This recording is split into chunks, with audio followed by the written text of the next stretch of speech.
Je viens d'adhérer à l'UNSA. L'UNSA, c'est quoi au juste? L'UNSA, Union nationale des syndicats autonomes. En fait, c'est une union de syndicats qui portent ensemble des valeurs humanistes. C'est une organisation indépendante des partis politiques, laïque, réformiste, autonome, attachée aux valeurs de la République, favorable à une Europe sociale et qui lutte contre toutes les formes de discrimination. Qu'est-ce que tu appelles autonomie? Ce sont les syndicats et les fédérations qui établissent leurs revendications et leurs actions. L'UNSA respecte l'identité de ses composantes dans leur fonctionnement interne, leur démarche syndicale et leur expression publique. Chacun fait ce qu'il veut dans son entreprise ou son secteur d'activité alors? L'autonomie permet de faire vivre un syndicalisme de terrain en prise directe avec les salariés. L'autonomie dans l'UNSA s'exerce dans le respect des valeurs de sa charte. D'où vient ce nouveau syndicat? Comme tu le dis, il est nouveau. L'UNSA est né en 1993. C'est jeune sur l'échelle du syndicalisme qui s'est créé en 1895. C'est le regroupement de plusieurs organisations autonomes qui, à l'époque, voulaient travailler ensemble pour peser sur les choix de société, mais ne voulaient pas se confédérer de manière pyramidale. Comment ont-ils fait alors? Les fondateurs se sont organisés davantage comme une union qu'une confédération. Les syndicats sont autonomes. C'est un choix d'organisation, mais une autonomie organisée et assumée. Autonome dans une solidarité interprofessionnelle. Il y a un vrai équilibre entre le U de union et le A de autonome. D'ailleurs, sous le logo de l'UNSA, tu y verras souvent sa signature « Libre ensemble ». D'accord. Et quelle est votre philosophie, vos pratiques? L'UNSA est classée parmi les organisations dites réformistes. Elle cherche à proposer, négocier afin d'éviter le conflit. Lorsque c'est nécessaire, elle crée un rapport de force en utilisant tous les types d'actions, notamment pétitions, rassemblements, grèves. C'est l'opposé des syndicats contestataires, qui sont bien souvent dans le refus systématique et qui décident de commencer par la grève. La négociation n'est pas leur priorité. L'UNSA est favorable à des réformes qui correspondent à son projet.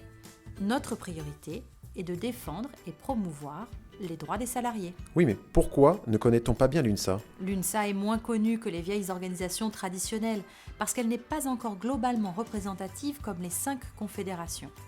L'UNSA est d'ores et déjà représentative dans la fonction publique. Elle y pèse 10,6% et 5,35% dans le secteur privé, parce qu'elle ne présente pas encore de liste partout aux élections professionnelles.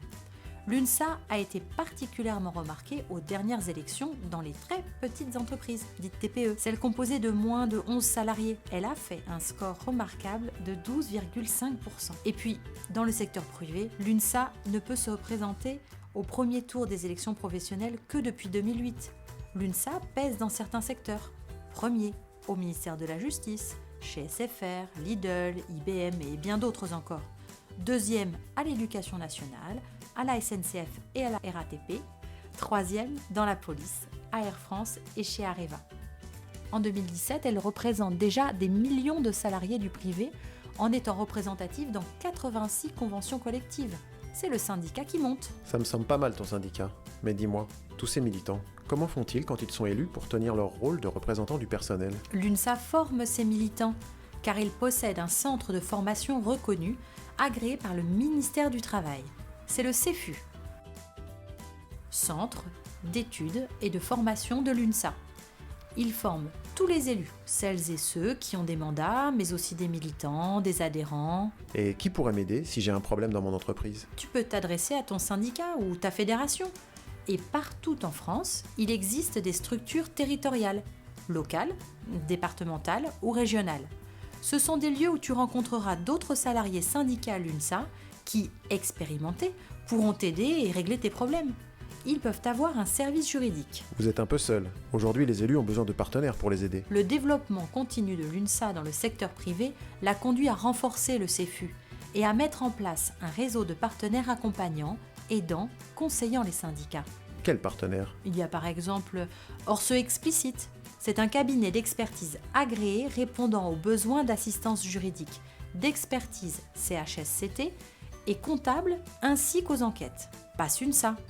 L'UNSA dispose d'une plateforme d'aide et d'assistance aux sections syndicales.